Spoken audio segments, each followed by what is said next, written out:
Welcome back again to science light. और आज के इस वीडियो में हम बात करेंगे रूट ऑफ ड्रग एडमिनिस्ट्रेशन के लास्ट पार्ट यानी कि parental route of drug administration के बारे में। प्रीवियस वीडियो में हमने ख़त्म कर लिया था एंटरल रूट ऑफ ड्रग एडमिनिस्ट्रेशन, और ये हमारे ऑलमोस्ट इस टॉपिक का लास्ट वीडियो होगा। सो थोड़ा सा आप ध्यान से देखिएगा।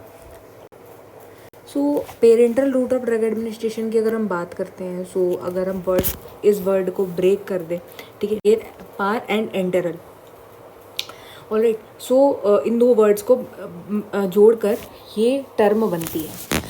So what does it mean? It basically mean other than intestine,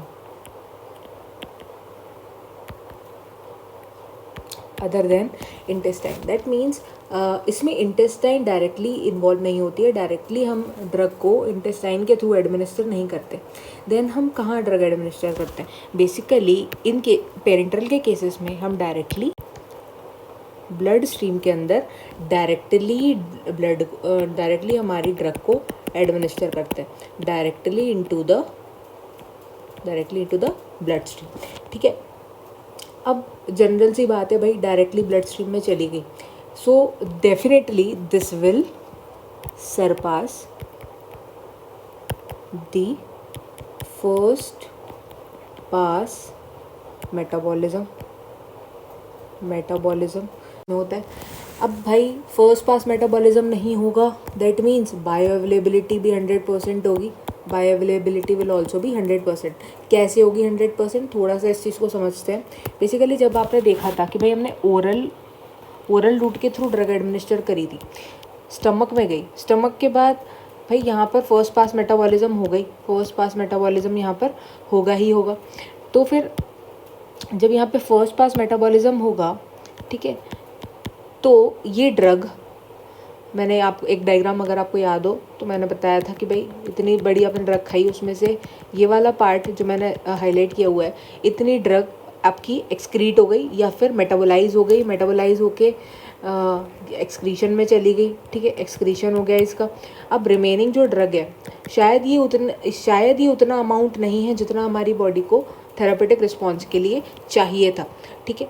तो अब ये बात हो गई कि भाई अब ये जो अमाउंट बचा है ड्रग का, this will not work as per our intention. That's why हमने कहा था कि भाई ओरल रूट में बायो अवेलेबिलिटी बहुत कम होती है, ठीक है, बहुत कम होती है as compare to the parental formulation. तो अब हम देखें कि भाई पेरेंटल फॉर्मुलेशन में कैसे 100% है। भाई जब इसका फर्स्ट पास मेटाबॉलिज्म ही नहीं होगा तो और डायरेक्टली लीवर को सरपास कर देगी और ब्लड स्ट्रीम में से डायरेक्टली डिस्ट्रीब्यूट होके साइट ऑफ एक्शन पर अपना असर दिखाएगी। देन इन दैट केसेस भाई जितना आपने एडमिनिस्टर किया था उतनी क्वांटिटी सारी थोड़ी सी एक्सक्रीट होगी और मैक्सिमम क्वांटिटी विल बी, जितनी आपने ड्रग ली थी, ठीक है, जितनी आपने ड्रग एडमिनिस्टर करी थी, that will be distributed and reach to the site of action, that will reach to the site of action. So in this case एक पॉइंट और बनता है कि बायो अवेलेबिलिटी 100% है, तो यहाँ पर थेरापेटिक रिस्पॉन्स भी मैक्सिमम आएगा। तो यहाँ पर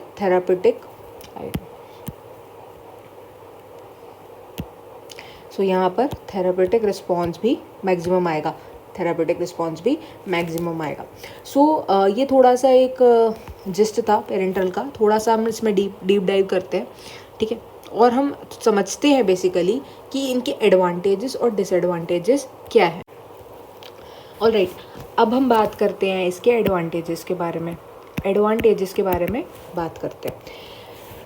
जैसे कि मैंने अभी थोड़ी देर पहले बताया कि भाई 100% बायो अवेलेबिलिटी है, that means this is one advantage of this route of drug administration. Other than this, ये कहीं पर इमरजेंसी यूज़ के केसेस में यूज़ करना, if a person is lying on the bed and is really bedridden and is in ICU, और ऐसी condition में है कि भाई वो ओरली ड्रग को नहीं ले सकता। कैसे केसेस में? अगर वो पैरालाइज्ड है, ठीक है, बेड रिडन है, in those cases generally we prefer कि हम इंजेक्ट कर दें ड्रग को directly into the blood stream, यानी कि पेरेंटल फॉर्मुलेशंस को प्रेफरेंस दें। पेरेंटल फॉर्मुलेशंस को प्रेफर करें। That's why this is another advantage, which is emergency use. Now there are some drugs which are available, जैसे कि हमारे एंटीबॉडीज़ हो गए, हार्मोनल फॉर्मुलेशंस हो गए, हार्मोनल प्रिपरेशंस हो गए, ठीक है. तो अगर हम उनकी बात करें, so basically they should be provided to the patient और administered in to the patient in their active form. उनके एक्टिव फॉर्म में उन्हें हमें एडमिनिस्टर करना होता है. फॉर एग्जाम्पल इंसुलिन्स, ठीक है. और अगर हम हार्मोनल प्रिपरेशंस की बात करें तो उसमें इंसुलिन मेजर है. आपने देखा होगा इंसुलिन कभी भी टैबलेट के फॉर्म में नहीं आता है, बिकॉज ये स्टमक एसिड के प्रेजेंस में डीएक्टिवेट हो जाता है, ठीक है. कभी भी इसको हम ओरल रूट के थ्रू नहीं लेते हैं. हमेशा आपने देखा होगा सबक्यूटेनियस रूट के थ्रू ही इंसुलिन को इंजेक्ट किया जाता है बॉडी में. कुछ एंटीबॉडीज़ होती हैं, इन एंटीबॉडीज़ को भी इनके एक्टिव फॉर्म में ही हमें एडमिनिस्टर करना होता है विद इन द पेशेंट्स, ठीक है. जैसे कि TNF अल्फ़ा. एक नाम भी बता देती हूँ आपको इसका, आपने सुना होगा इन्फ्लिक्सीमैब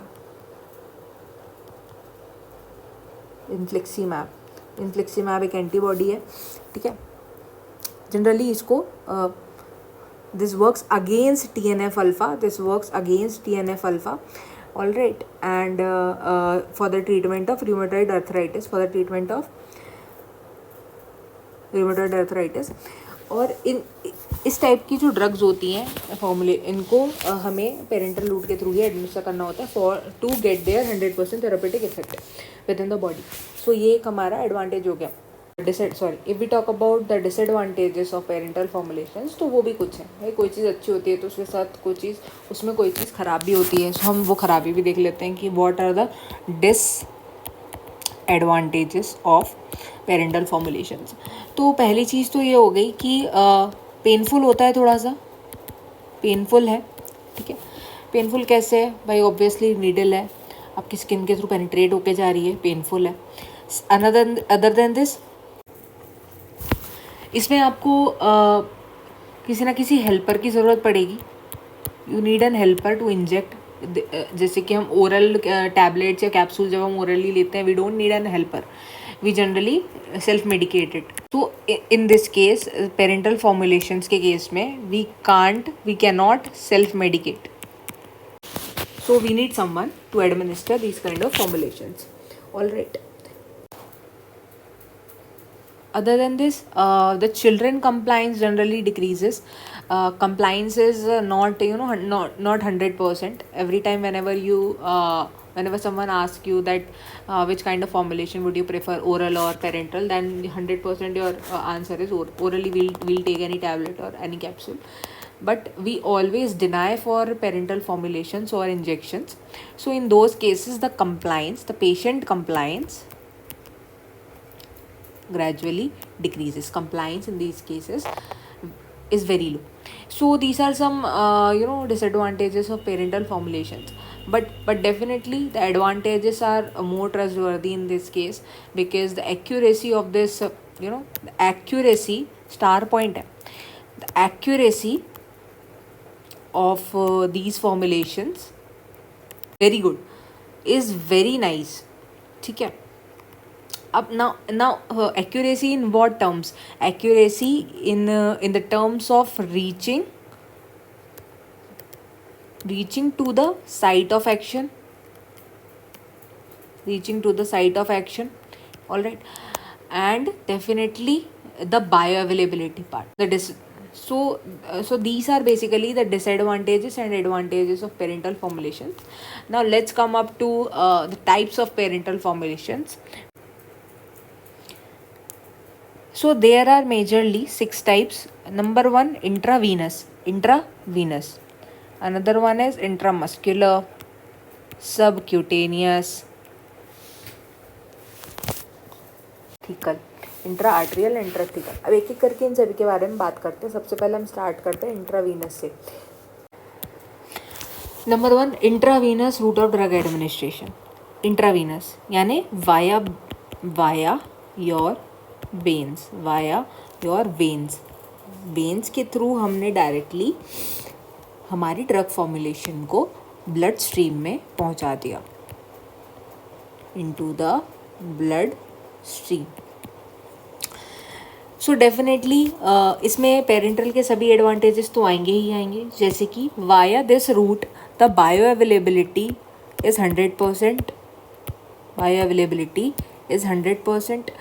Other than this, if you want to provide the formulation into large volumes, for example saline solutions, so these saline solutions are generally administered into the patient within the large volumes, large quantity. So these can't be given orally, definitely. So in those cases, if we want to administer any solution into the large volumes, we prefer intravenous route. All right. The accuracy is maximum. Maximum accuracy is achieved by this route. So in the cases of anesthesia, administration of anesthesia, this route can be preferred. Other than this, irritating solutions can be administered by this route. All right, so these are a basic gist of intravenous route of administration. Then there are certain disadvantages which are associated with this route of administration, so let's discuss them as well. So coming on to some disadvantages of this route of drug administration, then definitely whenever you have administered any drug substance via intravenous route, we cannot withdraw that administered formulation. Once it reaches to the bloodstream, it reaches. We cannot withdraw that formulation back. All right. So because of that, unfavorable reactions might also occur.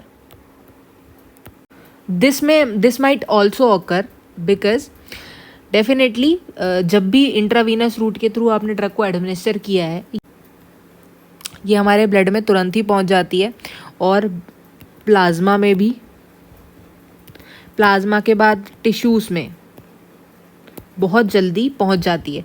Because of that it's very prone की unfavourable reactions जल्द से जल्द हमारी body में दिखने लगे. So these are some disadvantages of this route of administration. But how can we overcome these disadvantages? Definitely जब भी इंट्रावेनस एडमिनिस्ट्रेशन हो रहा है, that too in large volumes में हो रहा है, इन दोज केसेस वहाँ पर एक अटेंडेंट हमेशा होना चाहिए, हमेशा वहाँ पर एक अटेंडेंट होना चाहिए. Those can monitor the patient response towards the injected drug. All right. अब हम बात करें कि इस रूट के थ्रू हमें किन ड्रग्स को एडमिनिस्टर नहीं करना चाहिए.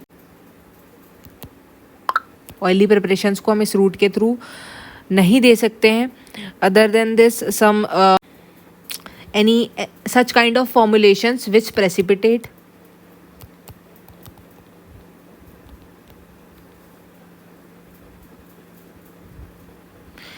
दैट जनरली प्रेसिपिटेट्स, ऐसे फॉर्मुलेशंस को हम इस रूट ऑफ ड्रग एडमिनिस्ट्रेशन के थ्रू नहीं दे सकते हैं. तो ये हो गया हमारा intravenous route of drug administration. अगर इसमें आपको कोई भी डाउट होता है, so you can mention in the comment section. I will clear your doubts as well. So let's now